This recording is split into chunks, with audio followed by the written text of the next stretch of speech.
जय श्री राम। 17वें अध्याय का 21वां श्लोक। इसमें राजसिक दान के लक्षण बतलाए गए हैं। यत्तु प्रत्युपकारार्थम फलमुद्दिश्य वा पुनः दीयते च परिक्लिष्टं तद्दानं राजसं स्मृतम्। यत्तु प्रत्युपकारार्थम फलम उद्दिश्य वा पुनः दीयते च परिक्लिष्टं तद्दानं राजसं स्मृतम्। किंतु जो दान क्लेश पूर्वक तथा प्रति उपकार के प्रयोजन से अथवा फल को दृष्टि में रखकर फिर दिया जाता है वह दान राजस है। तो क्लेश पूर्वक दान देना क्या है? किसी के धरना देने, हठ करने, भय दिखलाने अथवा प्रतिष्ठित और प्रभावशाली पुरुषों के कुछ दबाव डालने पर बिना ही इच्छा के मन में विषाद और दुख का अनुभव करते हुए निरुपाय होकर जो दान दिया जाता है वह क्लेश पूर्वक दान देना है। दूसरा प्रश्न है, प्रत्युपकार के लिए दान देना क्या है? प्रतिफल में उपकार की कामना करना। तो जो मनुष्य बराबर अपने काम में आता है या आगे चलकर जिससे अपना कोई छोटा या बड़ा काम निकालने की संभावना या आशा है, ऐसे व्यक्ति को दान देना वस्तुतः सच्चा दान देना नहीं है। वह तो बदला पाने के लिए दिया हुआ बयाना सा है। जिस प्रकार आजकल सोमवती अमावस्या जैसे पर्वों पर अथवा अन्य किसी निमित्त से दान का संकल्प करके ऐसे ब्राह्मणों को दिया जाता है जो अपने या अपने सगे संबंधी अथवा मित्रों के काम में आते हैं तथा जिनसे भविष्य में काम करवाने की आशा है, या ऐसी संस्थाओं के संचालकों को दिया जाता है जिनसे बदले में कई तरह के स्वार्थ साधन की संभावना होती है। यही प्रत्युपकार के उद्देश्य से दान देना है। प्रश्न है कि फल के उद्देश्य से दान देना क्या है? मान, बड़ाई, प्रतिष्ठा, स्वर्ग आदि इस लोक परलोक के भोगों की प्राप्ति के लिए, रोग आदि की निवृत्ति के लिए जो किसी वस्तु का दान किसी व्यक्ति या संस्था को दिया जाता है वह फल के उद्देश्य से दान देना है। कुछ लोग तो एक ही दान से एक साथ कई लाभ उठाना चाहते हैं। जैसे जिसको दान दिया है वह उपकार मानेगा और समय पर अच्छे बुरे कामों में अपना पक्ष लेगा। दूसरा है कि ख्याति होगी जिससे प्रतिष्ठा बढ़ेगी और सम्मान मिलेगा। अखबारों में नाम छपने से लोग बहुत धनी आदमी समझेंगे। व्यापार में भी कई तरह की सहूलियतें होंगी और अधिक से अधिक धन कमाया जा सकेगा। अच्छी प्रसिद्धि होने से लड़के लड़कियों के संबंध भी बड़े घरानों में हो सकेंगे जिनसे कई तरह के स्वार्थ सधेंगे। शास्त्र के अनुसार परलोक में दान का कई गुना उत्तम से उत्तम फल तो प्राप्त होगा ही। इस प्रकार की भावनाओं से मनुष्य दान के महत्व को बहुत ही कम कर देते हैं। अब तामस दान के लक्षण बतलाए गए हैं श्लोक संख्या 22 में। आदेश काले यद्दानं पात्रेभ्यश्च दीयते असत्कृतं वज्ञातं तत्ताम समुदाहृतम्। आदेश काले यत् दानम् अपात्रेभ्य च दीयते असत्कृतम् अवज्ञातं तत्तामसम उदाहरतम। अर्थात जो दान बिना सत्कार के, तिरस्कार पूर्वक, अयोग्य देश काल में और कुपात्र के प्रति दिया जाता है वह दान तामसिक कहा गया है। तो पहला प्रश्न है कि बिना सत्कार के दिया जाने वाले दान का स्वरूप क्या है? इसका उत्तर है कि दान लेने के लिए आए हुए अधिकारी पुरुष का आदर न करके अर्थात यथा योग्य अभिवादन, कुशल प्रश्न, प्रिय भाषण, आसन आदि द्वारा सम्मान न करके जो रुखाई से दान दिया जाता है वह बिना सत्कार के दिया जाने वाला दान है। दूसरा प्रश्न है कि तिरस्कार पूर्वक दिया जाने वाला दान कौन सा है? तो इसका उत्तर है कि 5 बात सुनाकर, कड़वा बोलकर, धमकाकर, फिर न आने की कड़ी हिदायत देकर, अन्य किसी भी प्रकार से वचन, शरीर या संकेत के द्वारा अपमानित करके जो दान दिया जाता है वह तिरस्कार पूर्वक दिया गया है। प्रश्न है कि दान के लिए अयोग्य देश काल कौन से हैं और उनमें दिया हुआ दान तामस क्यों है।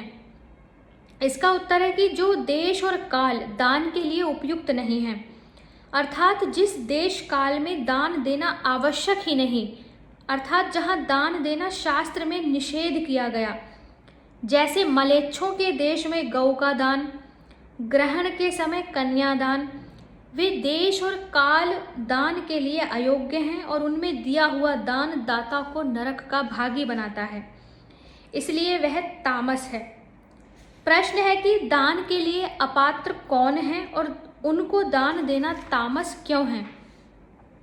जिन मनुष्यों को दान देने की आवश्यकता नहीं है तथा जिनको दान देने का शास्त्र में निषेध है, जैसे धर्म ध्वजी, पाखंडी, कपट वेशधारी, हिंसा करने वाला, दूसरों की निंदा करने वाला, दूसरों की जीविका छेदन करके अपने स्वार्थ साधन में तत्पर बनावटी विनय दिखाने वाला, मद्य मांस आदि अभक्ष्य वस्तुओं को भक्षण करने वाला, चोरी व्यभिचार आदि नीच कर्म करने वाला, ठग जुआरी, नास्तिक, वे सब दान के लिए अपात्र हैं और उनको दिया हुआ दान व्यर्थ और दाता को नरक में ले जाने वाला होता है, इसलिए वह तामस है। तो यहाँ भूखे प्यासे, नंगे, रोगी, आर्त मनुष्यों को अन्न, जल, वस्त्र, औषधि आदि देने का कोई निषेध नहीं समझना चाहिए। तो इस प्रकार सात्विक यज्ञ, तप और दान आदि को संपादन करने योग्य बतलाने के उद्देश्य से और राजस तामस को त्यागने के उद्देश्य से उन सबके भेद किए गए। अब वे सात्विक यज्ञ, दान और तप उपादेय क्यों हैं, भगवान से उनका क्या संबंध है, तथा उन सात्विक यज्ञ, तप, दान में जो अंग वैगुण्य हो जाएं, उसकी पूर्ति किस प्रकार होती है, यह सब बतलाने के लिए अगला प्रकरण आरंभ किया जाता है श्लोक संख्या 23 से। ओम तत्सदिति निर्देशो ब्रह्मणस्त्रिविधा स्मृतः ब्राह्मणास्तेन वेदाश्च यज्ञाश्च विहिताः पुरा। ओम तत् सत् इति निर्देशः ब्रह्मणः त्रिविधः स्मृतः ब्राह्मणः तेन वेदः च यज्ञः च विहितः पुरा। अर्थात ओम तत् सत्, ऐसे यह 3 प्रकार का सच्चिदानंद घन ब्रह्म का नाम कहा है। उसी से सृष्टि के आदि काल में ब्राह्मण और वेद तथा यज्ञ आदि रचे गए।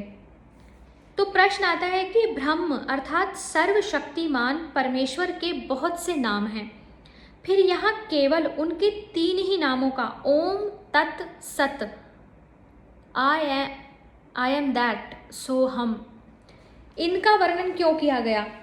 तो परमात्मा के ओम तत् सत ये तीनों नाम वेदों में प्रधान माने गए हैं तथा यज्ञ, तप, दान आदि शुभ कर्मों से इन नामों का विशेष संबंध है, इसलिए यहाँ इन 3 नामों का ही वर्णन है। दूसरा प्रश्न है कि तेन पद से उपयुक्त तीनों नामों का ग्रहण है या जिस परमेश्वर के ये नाम है उसका। तेन का अर्थ है उसी से, तो इसका उत्तर है कि जिस परमात्मा के ये तीनों नाम है उसी का वाचक यहाँ तेन पद है।